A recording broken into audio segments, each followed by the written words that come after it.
Esiet sveicināti! Piedāvājam Kurzemes televīzijas sagatavotās ziņas no Ventspils. Studijā Solvita Demante. Vispirms atgādinām, ka nu pat aizvadīta joku diena – 1. aprīlis. 1. aprīlis visā pasaulē ir pazīstams kā joku jeb smieklu diena, kad cilvēki savā starpā izspēlē dažādas jokas un sīkas blēdības. Par to, kā rādās, priecājas arī politiķi. Nu, piemēram, marta beigās kādā darbdienas vakarā Rīgā vairāk nekā 2 stundas tikās Aivars Lembergs, Andris Šķēle un Ainārs Šlesers. Tā dēvētie 3 oligarhi. Tā vēsta portāls pietiek.com, kura žurnāliste pēc Lemberga vārdiem esot ilgi gaidījusi tikšanās rezultātus. Mēs apspriedāmies, varbūt ir vērts Repši finansiāli atbalstīt, tā skaidro Šlesers. Šo faktu komentēja Latvijas augstākstāvošas amatpersonas un virkne masu mēdīju. Tikmēr 3 minētie oligarhi šo gadījumu nebeidz vien pieminēt. Man nāk smieklis, ka cilvēki nesaprot, ja Šlesers nosauc šito Repši par premjeru, tas nozīmē, ka viņš vienkārši acīs ņirdstajam pietiek.com, ja? A tie ir tik dumji, ka tam notic un aizlaiž to ziņu, un tagad visi komentē. Premjers komentē, frakciju vadītāji komentē, visi portāli pilni. Saprot, pat tur tūmā nebija, ne pa kādiem repšiem, neko tam līdzīgu runa pat nebija. Ja? Nu, viņš loties pirmais, kas viņam ienāca prātā kaut kas, nu tādu, vai tik tiešām kaut kāds muļķību, pārbaudīt, noticēs vai nē? Noticēja. Tas nozīmē, nākošais vajag minēt vispār kaut ko, es nezinu. Bet tagad izskatās tā Margeviča, kas tur pēc klauna. Viņa nabadzīti tur kvernēja 1,5 stundu. Mēs jau bijām, mēs īsu brīdi satikāmies. Mums pateica, ka Margeviča tur gaida. Mēs domājam, nu labi, cik ilgi gaidīs, saprot? Pļāpājām pa visu kaut ko. Nu, zinu, ka tā vienkārši, man bija laiks, kā starpības, cikos tur mājās, pusstundu vēlāk, vai stundu vēlāk. Tie domājas, viņa neatlaidīgi gaidīja, lai tā teikt, ko pajautāt, zin. Mēs teicām, labi, Ainār, ej, tev labāk izdosies, stāsti. Repši, jā. Viņam reitings bija -50. Kāds premjers ar tādu reitingu? Ārprāts. Nu, muļķības.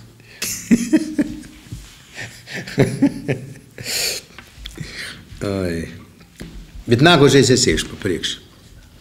Un izziņosim to tikšanās, es domāju, lai tad mēnesi iepriekš jau raksta pēc mēneša, tur, nezinu, 30. aprīlī pulkstenis tīkos oligarhu tikšanās dienas kārtībā. 1. Valdības gāšana, 2. ārkārtas vēlēšana izsludināšana, 3. referenduma tur par valsts vēlētu prezidentu, 4. izstāties no NATO, 5. izstāties no Eiropas Savienības, 6. 5. karu Zviedrijai, 7. padoties. Punkts.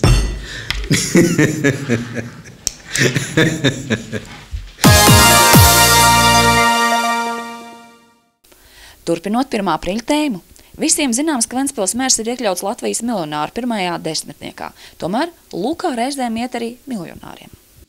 Tātad projektu īstenos Ventspils brīvostas pārvalde. Es atvainojos. Ja? Atvainu, man kartiņa beidzās, vienkārši nevarēja atdazvanīt vairāk.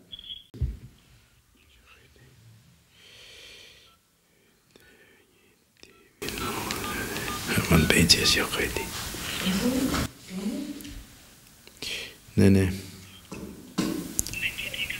Kredīts vai jau haidī. Kā lai es atzvanu tagad? Pamēģinu tagad. Jā, man aklimātors tukšs atkal.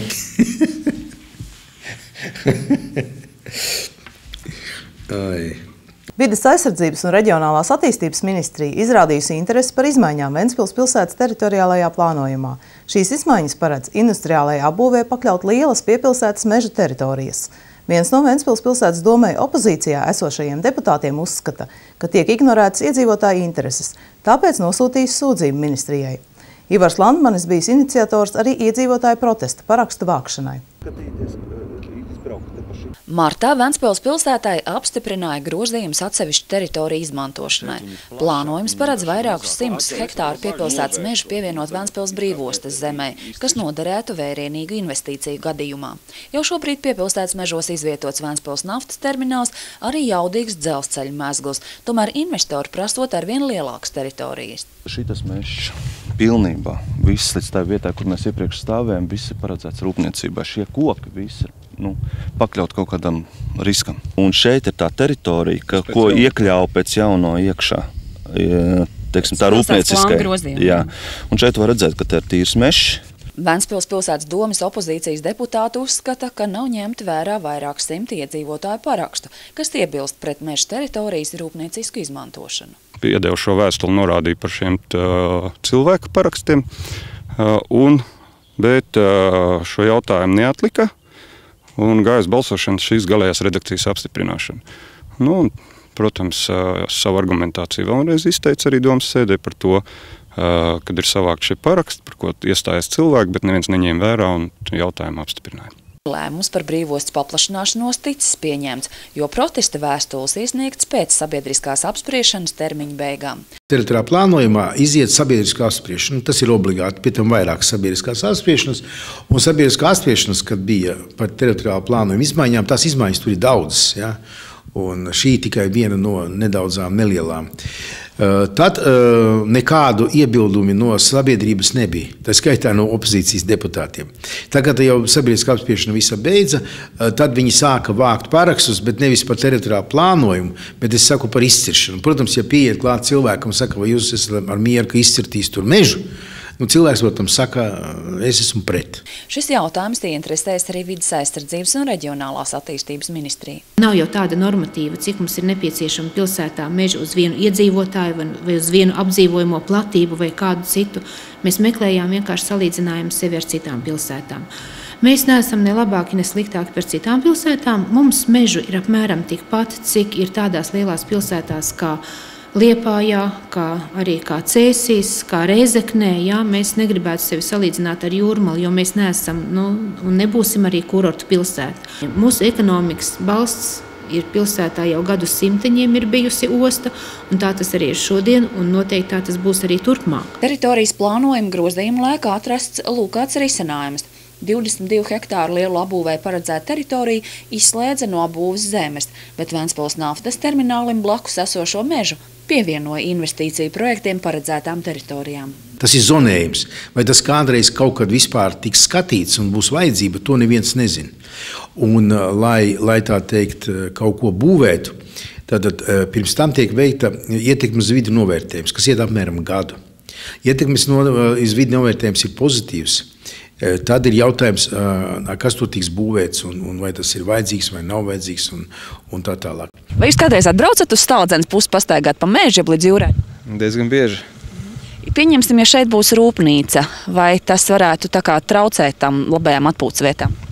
Viennozīmīgi, protams. Skatoties, protams, kāda rūpnīca būs ar kaut kādu piesārņojumu gaisa, tad tas viennozīmīgi traucēs. Ne tikai traucēs, bet pasliktinās visu Stāldzenes vidi.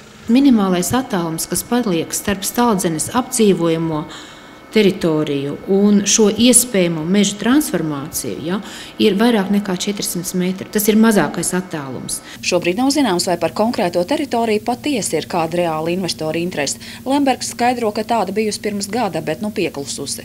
Šāda meža pārveide par rūpniecisku teritoriju nozīmē miljonos vērtu darījumu. Es ceru, ka to atgriezīs atpakaļ un ka tiks uzsākta kaut kāda reālā diskusija par to, ka tiks ventspilnieki iepazīstināti, tiks parādīts varbūt uzņēmums kaut kāds sižets par tiem mežiem, kādi tie meži izskatās, lai viss apjaust, kas te notiks, ja gadījumā šo teritoriju pakļaus rūpniecībai. Tas ir tādas politiskas spēlītes, kur cilvēki tiek vienkārši vazātais degunu, izmantojot to, kad vai tie paši deputāti nezin, kas ir teritoriāla plānojums, arī varbūt viņi zina, bet izmanto to, kad viņi runā un stāsta pilnīgi kaut ko citu. Neiet runa ne par kādu mežu izciršanu. Ventspils pilsētas domes pārstāvji uzsver, ka konkurencē par investīciju piesaisti ikvienam projektam tiekot veikta pilna ietekmes uz vidi izvērtējuma procedūra, un nemaz svarīgs esot fakts, ka ostas kapitāla sabiedrības iemaksā vairāk par pusi no pilsētas budžeta ienākumiem. Aprīlī Ventspilī tiek uzsākti būvdarbi pie ūdens saimniecības attīstības projekta 3. kārtas. To namu iedzīvotāji, kur dzīvesvieta tūmā tiks uzsākti būvdarbi, ieradās uzņēmuma Ūdeka rīkotajā informācijas dienā ar konkrētiem jautājumiem. Mājsaimniecībā bez ūdens neiztikt. Maģistrālie ūdensvada un kanalizācijas tīkli ir neapstrīdama civilizācijas priekšrocība. Gadiem ilgi Ventspils privātmāju rajonos, Gāliņciemā, Žāršciemā, Zaķciemā un citvieti iedzīvotāji lietoja aku ūdeni un izmantoja kanalizācijas akas. Uzsākot projektu ūdens saimniecības attīstību Ventspilī realizāciju pakāpeniski, arvien vairāk privātmāju iedzīvotāji var izmantot centralizētos ūdens saimniecības pakalpojumus. No jauna izbūvētie un rekonstruētie ūdensvada un kanalizācijas tīkli mērāmi jau vairākos 10 kilometru. Šobrīd centralizēta ūdens apgāde pieejama 91% ventspilnieku, savukārt kanalizācijas 89% iedzīvotāju. Darba plāni izstrādāti un līgumi noslēgti par būvdarbiem 2012. un 2013. gadam. Noteikti konkrēti ielu posmi, kuros notiks būvniecība, un iedzīvotāji, kurus tas skars vistiešākajā veidā, interesējas par šiem procesiem. Uzņēmuma rīkotās informācijas dienas ir lieliski iespēja saņemt atbildes.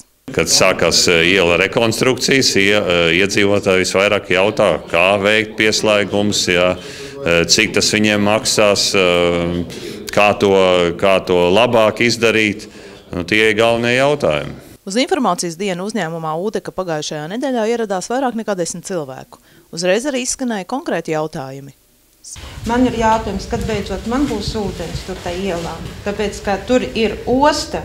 Osta ir vairākas gadus, ne 1, ne 2, ne 10. Tas purvs tur blakām, viņš jau ir pārēļojies. Man akā ūdens stāv iekšā ar eļas slāni virsū. Man ir bērniņš. Man tā kā būtu izdevīgi to ūdensvadu vilkt no Iecavas ielas iekšā, bet kanalizācijas pieslēgumu atzer no Mālijās. Vai tas ir galīgi neiespējami? Iedzīvotājs interesē pat sīkumi, ieskaitot cauruļvada diametru, komunikāciju izbūvi, lietus ūdeņu kanalizācijas izbūvi, kā arī tas, vai būs veloceliņi. Tehniskais direktors un Ūdekas tehniskās daļas vadītājs atbildēja uz visiem jautājumiem. Pārsteigumu nebija. Vienkārši ir dažs nianses tādas, kur ir jāskatās, ir konkrēti tehniskie projekti jau, un iedzīvotājiem vienalga ir vienreiz uz tehnisko daļu ir jāatnāk ar iesniegumu, lai pieteiktu, ka viņš vēlas pieslēgties centralizētai ūdens apgādes un kanalizācijas sistēmai.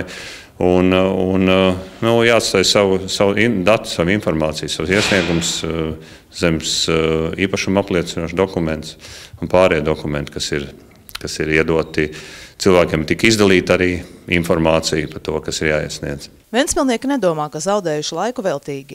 Atbildes ir saņemtas. Protams, interesē jautājumi, tas ir skaļoties vismaz. Jūs ieguvāt atbildu šiem jautājumiem, kas jums interesē, un bija jēga nākt un tērēt savu brīvo laiku. Protams, tas ir manās pašas interesēs, jo tas ir gaidīts jau tik ilgu laiku. 2012. gadā būvdarbi plānoti 10 ielu posmos. Jau šogad vēl 81 mājsaimniecība saņems iespēju izmantot centralizētos ūdens saimniecības pakalpojumus. Darbi tiks uzsākti tūlīt pēc lieldienām. Pirmās rindas kārtībā ir Sārnetes iela, Ābola un Rujienas iela. Ventspils sociālais dienests sniedz nozīmīgu atbalstu maznodrošinātajiem iedzīvotājiem. Šogad ieviestas izmaiņas maznodrošinātas un trūcīgas personas statusa piešķiršanas procesā. Kārtējās informācijas dienas laikā sociālā dienesta darbinieki iedzīvotājus iepazīstināja tieši ar šīm izmaiņām. Ir stājušās spēkā izmaiņas noteikumos, kas nosaka kārtību, kādā tiek piešķirts maznodrošinātās vai trūcīgās personas status. Galvenās izmaiņas jaunajos saistošajos noteikumos ir tās, ka šie noteikumi daudz konkrētāk paredz to, kas turpmāk varēs piederēt personai vai ģimenei, kur pretendēs uz maznodrošinātās status. Iepriekšējos noteikumos maznodrošinātai personai nedrīkstēja piederēt īpašums, kuru var izmantot peļņas gūšanai. Tad jaunajos noteikumos pilnīgi skaidri ir pateikts, ka turpmāk tiem, kuri vēlēsies iegūt maznodrošinātā statusu, varēs piederēt tikai viens īpašums. Tātad vai nu viena māja tā varētu būt, vai nu dzīvoklis, bet tikai viens un ne vairāk. Vai arī persona īrēs kādu īpašumu, bet ja tā īrē, tad arī varēs īrēt tikai vienu mājokli. Šis noteikums neatiecas uz personām, kuras īpašumu iegūšas pēdējo 3 gadu laikā. Jaunie noteikumi nosaka arī to, kāds zemes gabals var piederēt maznodrošinātai personai. Maznodrošinātajiem varēs piederēt zeme ne vairāk kā 1000 kvadrātmetru apmērā. Lielumā tas ir tātad 0,1 hektārs. Un neatkarīgi no tā, vai uz šīs zemes ir dārza māja vai nav dārza māja, un šai zemē ir jāatrodas Ventspils pilsētā vai novada administratīvajā teritorijā, un tā ir, pamatā viņai ir jābūt, lai izaudzētu tātad sev pārtikai nepieciešamo. Teritorijas platība netiek ņemta vērā, ja cilvēks dzīvo šī īpašumā. Pēc jaunajiem noteikumiem maznodrošinātai ģimenei vai personai var piederēt viena garāža, viena automašīna vai motocikls. Ja ģimenē ir vairākas personas ar invaliditāti, tad katrai personai, katram invalīdam var būt arī savs auto. Tātad vairāk nekā viens, kas ir parastajos gadījumos, bet varbūt katram invalīdam savu mašīnu. Pēc novecojušajiem noteikumiem, iegādājoties dzīvokli, cilvēkam maznodrošinātā status uz gadu tika atņemts. Šobrīd tas vairs nav spēkā. Bet kas ir tā palicis spēkā, tad ja persona ir pārdevusi vai atsavinājusi nekustamo īpašumu māju vai dzīvokli, tad 2 gadus tā nevar būt maznodrošinātā. Izņemot gadījumus, ja pēc mājokļa pārdošanas tā ir iegādājusies mazāku tātad mājokli. Maznodrošinātai personai var būt arī kredīta saistības, ja to apmērs nepārsniedz 3 minimālās algas, tātad 600 latus. Varēs būt kredīts, ko persona ir ņēmusi, lai privatizētu savu iepriekš īrēto dzīvokli Ventspils pilsētā. Varbūt kredīts, kas ir ņemts, ko ņēmis invalīds, lai pielāgotu savu mājokli. Un varbūt arī kredīta saistības tātad studentiem, kuri ņēmuši studiju vai studējošā kredītu. Un, protams, varbūt arī tādas parāda saistības, kas ir saistīts ar komunāliem maksājumiem, ar norēķiniem par medicīnas pakalpojumiem. Tās netiek vērtētas. Šogad paplašinājies to personu loks, kurām ir tiesības uz Latvenergo kartēm 500 kW elektroenerģijas apmaksai. Šīs kartes var saņemt ģimenes, kuras audzina audžu bērnus, aizbildniecībā esošus bērnus. Turpina saņemt trūcīgās ģimenes ar bērniem. Un šīs kartes ir iespējams saņemt arī tām ģimenēm, kurās ir bērni invalīdi. Stājusies spēkā jauna kārtība, kā maznodrošinātajiem ventspilniekiem norēķināties par patērēto ūdeni.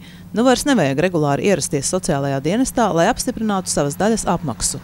Tajā brīdī, kad cilvēks ir samaksājis, mums ūdeka, pareizāk sakot, 1 reizi mēnesī sūta šos te sarakstus, un pēc tiem mēs samaksājam otru pusi. Daļa trūcīgo iedzīvotāju var pretendēt uz tādu atbalstu kā pieguļošās teritorijas tīrīšana. Ja iepriekš šo pabalstu varēja saņemt tikai trūcīgie un maznodrošinātie vientuļie atsevišķi dzīvojošie pensionāri un invalīdi, tātad tie ir tādi, kuriem ienākumi nepārsniedz 145 lats un 38 centīmus, tad tagad šo pabalstu varēs arī saņemt tādi vientuļie atsevišķi dzīvojošie pensionāri un invalīdi, kuru ienākumu līmenis nepārsniedz 169 latus un 58 centīmus. Lai izmantotu šo pakalpojumu, nepieciešama ārsta izziņa, kas apliecina, ka neviens no ģimenes, kas dzīvo šajā īpašumā, nevar nodrošināt pieguļošās teritorijas sakopšanu. Turpinās lieldienu pabalsta izmaksa.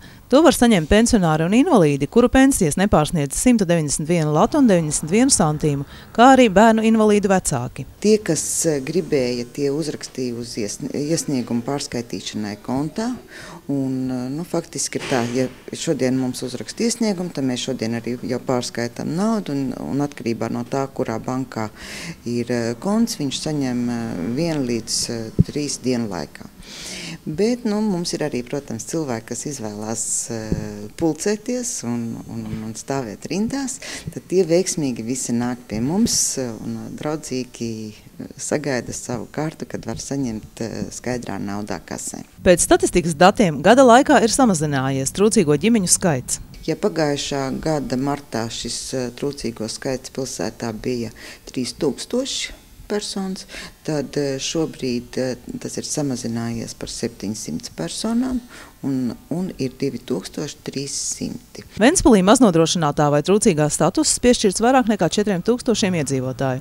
Sīkāku informāciju par iespējām iegūt statusu vai pabalstu var saņemt apmeklējot Ventspils sociālo dienestu vai piezvanot pa tālruni. Ilgi gaidītā epopē beidzot ir galā. Ventspils valsts policijas iecirknis ir pārcēlies uz jaunām mājām. Pagāja apmēram nedēļa, lai aizvest visu nepieciešamo, un tagad ēkā, kur atrodas Kuldīgas ielā 2, vairs nekas neliecina, ka tur kādreiz ir bijis valsts policijas iecirknis. Gribētos informēt cilvēks, ja ir kaut kādas problēmas, kur viņi kādreiz griezās Kuldīgas 2 dežūrdaļā, tad uz turien tagad vairs nevajag iet, jo mēs faktiski pārvācamies uz Ostas ielu 33, uz 2. stāvu un 1. stāvu daļai. Tātad, ja ir kaut kādas problēmas, tad iedzīvotājiem labāk nākt uz Ostas ielu 33 un tur arī tad rakstīt iesniegumus, jo Kuldīgas ielā patreiz faktiski neviens nestrādā. Mūsdienu cilvēka dzīve vairs nav iedomājama bez interneta un iespējām, kādas tas piedāvā. Tāpat arī bez zināšanām par informācijas komunikāciju tehnoloģijām. Tāpēc jau 3. gadu pēc kārtas notiek e-prasme nedēļa. Tās laikā iedzīvotāji bez maksas var iemācīties izmantot elektroniskos resursus.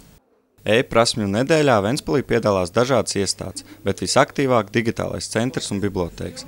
Tās šajā nedēļā gaidīja dažādas viesis, iesaistījās arī bērnu nodaļa. Mums nāk klašu skolēni, un mēs parādīsim dažādas iespējas, kādas ir darbam ar Ventspils bibliotēkas mājaslapu, datubāzēm, dažādām iespējām, kuras skolēniem varētu palīdzēt mācību darbā un arī brīvajā laikā. Galvenā kopējā Kurzemes kataloga priekšrocība – tā ir iespēja neizejot no mājas uzzināt, kādas grāmatas ir pieejamas bibliotēkā. Var pieteikties arī rindiņā un, veikt šo pasūtījumu. Un pēc tam? Pēc tam es kā lietotājs, es varu skatīties, vai es vēl joprojām gaidu rindā, vai grāmatiņa ir rezervēta, bet ja rezervēta, tad mēs jau esam arī nosūtījuši ziņu. Tā kā tam. Vai arī meklēt, piemēram, vienalga, kas interesē, uzrakstot tikai to atslēgas vārdiņu. Tad ir pilnīgi visas grāmatiņas. Nedēļas laikā viesis gaidīja arī galvenās bibliotēkas reģionālajā mācību centrā, sniedzot iespēju iegūt noderīgas zināšanas, piemēram, apgūt Lūrsoft datubāzi. Lūrsoft šī datubāzi mēs vispār ņemam ir vairāk kā 40 dažādu valstiskas nozīmes reģistri. Tur jūs varat uzzināt gan par uzņēmējiem, gan par savu, piemēram, CSDD īpašumu. Lielākoties, protams, to izmanto, lai atrastu šos te uzņēmumus un iegūtu viņu finanšu rādītājus un tādas lietas. Un, protams, arī var iegūt informāciju gan par kredīta atskaitēm, gan arī, piemēram, izglītot vienkārši izmantot laikrakstus. Ja jums, piemēram, ir elektroniski nepieciešams, to viņus atrast un nebūtu jāiet kaut kur attiecīgi meklēt, tad jūs varat izmantot arī Ventspils augstskolas, Ventspils bibliotēkas labvēlīgās telpas un izmantot arī šo pieeju šeit bez maksas, meklēt šos rakstus un arī lasīt. Reģionālā mācību centra pakalpojumi bez maksas pieejami ne tikai e-prasmu nedēļas laikā, bet arī katru darba dienu. Visi ir laipni aicināti apgūt pirmos soļus datoru prasmēs, pirmos soļus darbā ar datoru un biroju programmatūru. Ja kādam interesē izveidot Skype kontu, ja kādam interesē izveidot e-pasta adresīti, par informācijas meklēšanu, par dažādu informācijas iespējām, bibliotēkas abonētajās datubāzēs, visi laipni aicināti reģionālajā mācību centrā. Visplašāko programmu piedāvāja digitālais centrs. Tā darbinieki katru gadu nopietni gatavojas šim notikumam, pievēršot uzmanību atsevišķiem jautājumiem. Šeit mēs esam koncentrējušies šogad e-prasmu nedēļā uz 3 vaļiem. Viena no tiem ir uzņēmējiem, kur arī šodien notiek šī konference, kas ir saistīta ar uzņēmēju darbības IT tehnoloģijām un ko tad tur labāk varētu darīt un kā jaunajiem uzņēmējiem bija tā ķerties klāt, nepērkot uzreiz visādus serverus un algojot sistēmu administratorus, ko varam mēs līdzēt šī jomā. Startautiskajā projektā Enterbank Latviju pārstāv tieši digitālais centrs. Jaunie uzņēmēji visu apgūst konferencēs tiešsaistē. Projekta ietvaros mēs veidojam virtuālo biznesa inkubātoru.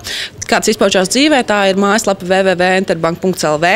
Tajā ir pieejams gan apmācības, gan konsultācijas no ekspertiem, gan dažādi e-pakalpojumi, webkonferences, tiešsaistes lekcijas. Tātad viss ar mērķi palīdzēt jauniem uzņēmējiem un biznesa ideju autoriem uzsākt savu uzņēmēju darbību. Šogad digitālā centra speciālisti īpaši akcentē izglītības jomu, ar mērķi palīdzēt pedagogiem un skolniekiem izveidot jauns mācību materiālus un palīglīdzekļus. Ventspils pašvaldība ir unikāla, mēs esam snieguši katram skolotājam personālo datoru. Viņam ir šī iespēja pie tehnoloģijām tikt, bet ir visas valsts problēma, kad, dabaszinātņi, apguvē ir kaut kāda valsts izstrādāta materiāli, bet kas attiecas uz latviešu valodu, krievu valodu, vēsturi, geogrāfiju, faktiski jau nav īsti, ko tanīs stundās mācīt. E-prasmju nedēļu Latvijā organizēja Latvijas Informācijas un telekomunikāciju tehnoloģiju asociācija kopā ar Vides aizsardzības un reģionālās attīstības.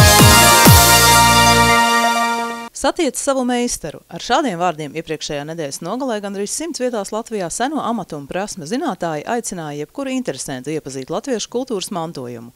Ventspils amatu mājā meistara Inita Dzalbe katram, kurš to vēlējās, demonstrē visu, kas saistīts ar aušanu. Šīs dienās es stāstu cilvēkiem par aušanas prasmi.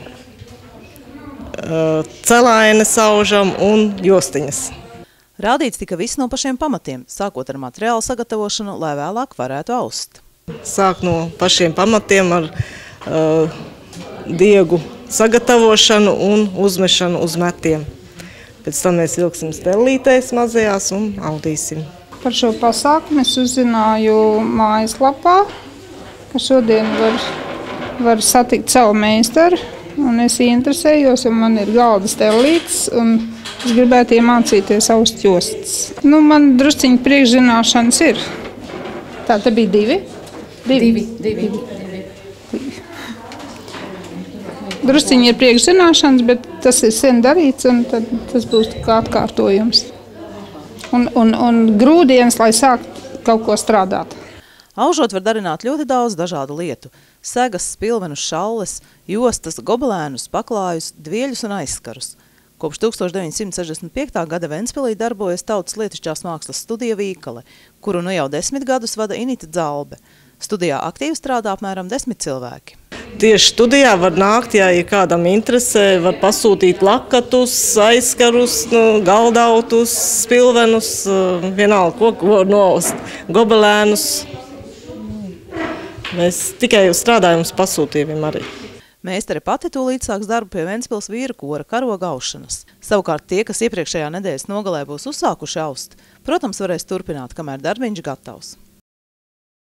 Aizvadītajā nedēļā Latvijas basketbola līgas pirmās divīzijas spēlē basketbola klubs Ventspils savā laukumā uzņēma principiālus pretiniekus VF Rīga komandu. Diemžēl ventspilnieki zaudēja ar rezultātu 66-67. Mūsējiem šis ir pirmais zaudējums Latvijas basketbola līgas čempionātā šajā sezonā. Latvijas basketbola līgas pirmajā divīzijā abi spēcīgākie pašmāju klubi basketbola klubs Ventspils un Rīgas VF šajā sezonā tikās otro reizi. Pirmajā spēlē saldo 18. novembrī ventspilnieki vefiešus uzvarēja. Tomēr atbildes spēlē, kas norisinājās ventspilnieku mājas laukumā, šo sasniegumu atkārtot neizdevās. Spēle tika uzsākta ar vairākiem neveiksmīgiem abu komandu uzbrukumiem, bet rezultātu maču otrās minūtes vidū atklāja rīdzinieki. Savukārt ventspilnieki pirmo grozu guva minūti vēlāk – 2-4. Turpinājumā īsā laikā VF Rīgas spēlētājs Kaspars Bēziņš guva 5 punktus, nostādot ventspilniekus iedzinēju lomā ar 7 punktu deficītu – 2-9. Pēc minūtes pārtraukuma mūsējiem izdevās pietuvoties līdz 3 punktiem, bet ceturdaļas otrajā pusē atkal ļāva viesiem izrauties – 6-15. Līdz pirmās 10 minūtes izskaņai Ventspils nedaudz spēja pietuvoties – 10-15. Otrās ceturdaļas sākums ventspilniekiem izdevās lielisks – 2 greji tālmetieni, uz kuriem VF spēja atbildēt tikai ar 1 punktu. Mainiekiem tas ļauj panākt izlīdzinājumu. Pēc taimauta Ventspils palaid garām iespēju pirmoreiz izvirzīties vadībā, bet turpinājumā risinājās līdzvērtīga cīņa ar pavisam nelielu VF pārsvaru. Mūsējo kļūdas liedz izvirzīties vadībā un rezultātā pēc pirmā puslaika 27-31 VF-iešu labā. Arī atgriežoties pēc pārtraukuma laukumā dominēja VF Rīga. Ceturdaļas 5. minūtē viesi pirmoreiz mačā panāca 10 punktu pārsvaru – 31-41. Noslēdzošajā 10 minūtē ventspilnieku deficīts pieauga līdz vairāk nekā 20 punktiem. Pēc Laksas, Strelnieka, Zaķa un Jānga aktivitātēm ventspilniekiem izdevās sadeldēt viesu pārsvaru līdz 11 punktiem.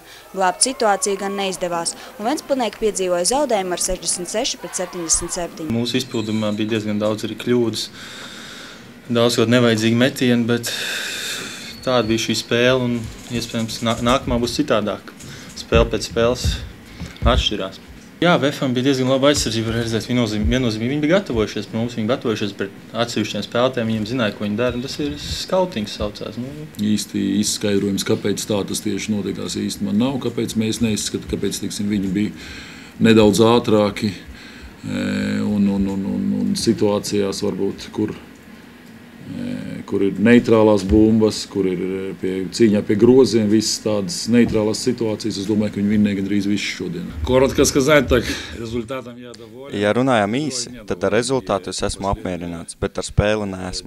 Pēdējās 10 minūtes uz laukumā bija pilnīgs hauss. Jau paspēju parunāt ar saviem spēlētājiem, ka tā spēlēt nedrīkst. Jāatgādina, ka pirmajā spēlē Ventspils uzvarēja ar +6.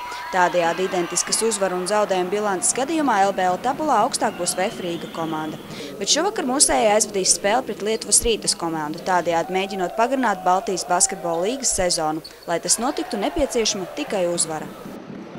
Tās bija ziņas Ventspilī. Uz tikšanos!